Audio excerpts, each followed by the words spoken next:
Est-ce que le CRM a une façon spécifique de faire de la conceptualisation de cas?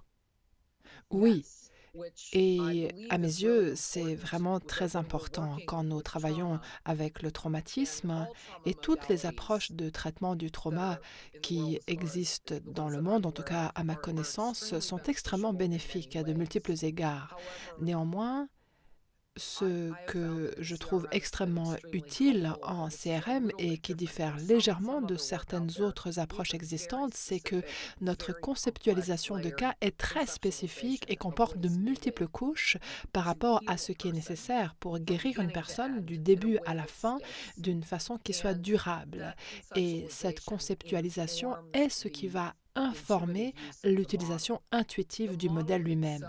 Le modèle contient des protocoles. En tout cas, dans la formation, on en enseigne. Mais une fois que la personne vraiment s'immerge dans ce modèle, le modèle lui-même est guidé par l'intuition, mais l'intuition est nourrie et alimentée par la conceptualisation du cas. Donc, je vais vous présenter quelques aspects de notre conceptualisation de cas, et ce sont des aspects dont nous suivons constamment l'évolution pendant que nous travaillons avec un patient ou une patiente. Déjà, l'objectif global, l'objectif principal consiste à améliorer la relation avec soi, faire en sorte qu'une personne entre dans une relation juste avec elle-même, d'abord et avant toute autre relation, relation aux autres ou à la communauté ou au collectif. Et donc, nous commençons par conceptualiser quelle est la relation que la personne a avec elle-même. Déjà, est-ce qu'elle en a une ou est-ce qu'elle est entièrement concentrée sur comment je peux faire en sorte que les autres satisfassent mes besoins? Comment est-ce que je me sens bien avec moi-même par rapport aux relations dans lesquelles je suis avec d'autres gens? Et dans la conceptualisation du CRM, la façon la plus bénéfique de vivre, d'exister, c'est d'être dans une relation juste avec soi-même, d'abord et avant tout. Cela signifie aucun jugement du soi, une acceptation complète et totale de tous les aspects du soi, la capacité et la volonté d'être dans la co-conscience par rapport à tous les aspects de notre moi et par rapport à la façon dont tous ces aspects du soi opèrent et fonctionnent pour préserver notre sentiment d'être en sécurité, d'avoir du pouvoir, d'exister et pour nous éloigner de la douleur que nous avons en nous. Nous pistons et observons cette co-conscience, cette conscience de la façon dont le patient fonctionne à l'intérieur en relation avec lui-même, avant tout, et cela au fil de toute la prise en charge. Et c'est la conceptualisation sous-jacente ou la conceptualisation globale qui va déterminer les décisions que nous allons prendre du niveau le plus élémentaire, comme quelle respiration choisir, quelle intervention choisir, et cela jusqu'au niveau le plus macro, y compris les blocages et les obstacles à la guérison, les blocages et les obstacles au traitement, l'activation et l'actionnement des parts perpétrateurs, persécuteurs pour éviter la véritable guérison.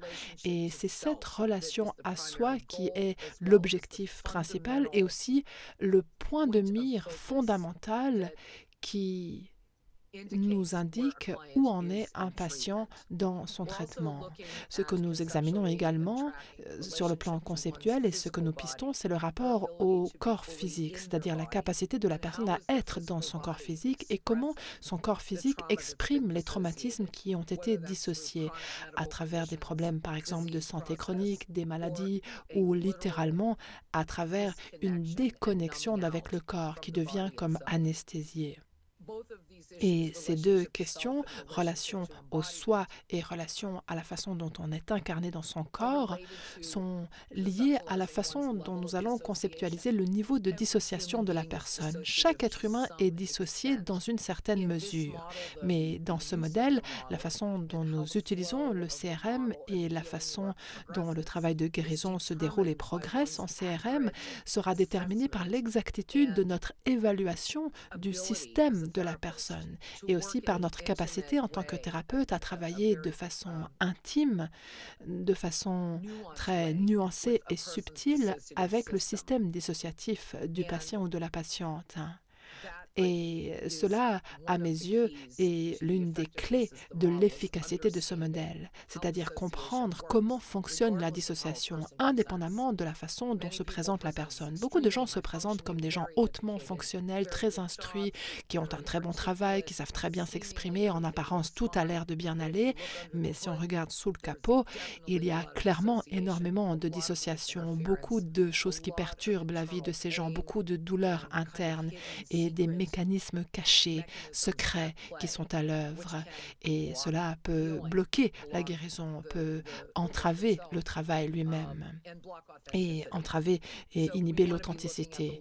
Donc, il nous faut aller regarder quel est le niveau de dissociation de la personne et aussi comment nous allons pouvoir aller contacter et créer un lien avec les parties du système de cette personne pour qu'elle puisse devenir plus intégrée et puisse être plus consciente d'elle-même avec amour. Et cela consistera en partie à pouvoir identifier, développer et affiner la présence d'un leader, c'est-à-dire une part de nous qui pense très clairement, qui est rationnelle, qui est prête à s'exercer à la maison, qui est d'accord de prendre soin de nous, à nouveau, plutôt que d'aller chercher auprès des autres la validation que nous sommes quelqu'un de bien et aller chercher chez les autres l'apaisement et le sentiment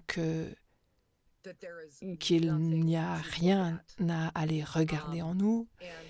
Et le seul moyen de véritablement arriver à ce niveau-là d'autonomie et d'authenticité consiste à encourager le patient à arriver à cet endroit où il est conscient que l'aspect de lui-même qui est véritablement rationnel et qui sait penser clairement est bien distinct des autres et peut observer et faire des choix en partant d'un libre arbitre qui permet au processus thérapeutique de se faire plutôt que de laisser ses symptômes, c'est-à-dire ses parts, ses états du moi, se comporter de façon déréglée, sans aucune conscience chez le patient, sans aucun choix délibéré de tenter de mettre de l'ordre là-dedans.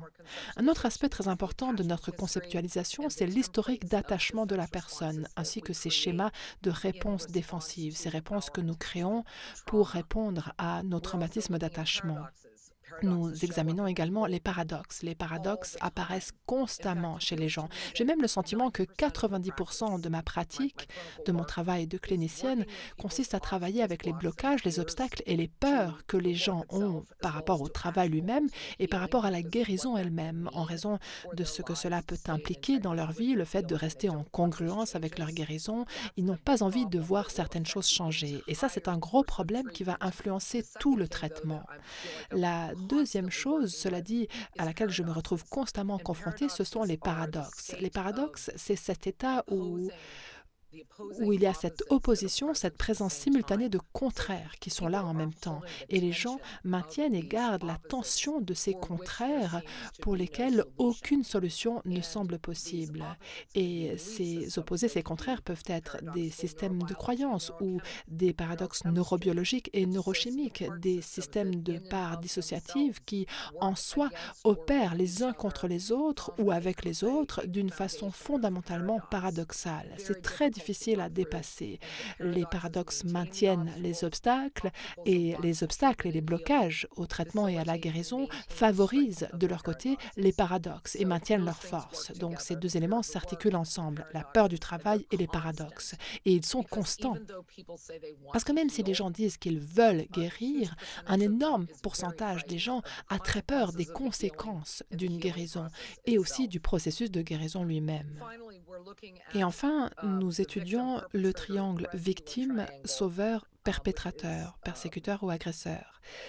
Personnellement, j'ai appris cela à travers le modèle du traumatisme de Colin Ross et la façon dont lui travaille avec cette dimension-là. Et en CRM, nous pistons constamment la relation que la personne a dans son paysage intérieur avec les aspects du soi liés à la victime, au perpétrateur et au sauveur manqué. En CRM, nous estimons que les aspects du perpétrateur ou persécuteur agresseur sont les plus importants à examiner, car ce sont ces aspects-là qui semblent déterminer à quel point les aspects victimes et sauveurs manqués seront profondément ancrés chez la personne. Donc en CRM, une des conceptualisations que nous avons, c'est d'amener le patient jusqu'à un endroit où il est d'accord et capable et suffisamment ressourcé pour arriver jusqu'à la racine de ses activités de persécution, ses empreintes de persécution et qu'est-ce qui a causé cela, quel est le point de choix qui l'a fait basculer dans des activités d'agresseur, toutes ces expériences d'agresseur, toutes leurs conséquences et ensuite comment cela peut basculer dans la victimisation. Un perpétrateur ou persécuteur très souvent se présente comme ayant tous les traits d'une victime et aussi d'un sauveur qui a échoué. Donc nous travaillons avec ces trois concepts, mais en particulier nous ciblons ce que personne ne veut aller regarder, c'est-à-dire la façon dont le soi agit comme persécuteur, perpétrateur ou agresseur, soit de façon nuancée et subtile, sophistiquée, que la plupart des gens ne réalisent même pas chez eux ou chez les autres, ou alors par des agressions plus explicites. Voilà donc ces éléments qui sont les éléments principaux que nous pistons dans le cadre de la conceptualisation dès que la personne entre dans notre cabinet jusqu'à la fin de la prise en charge.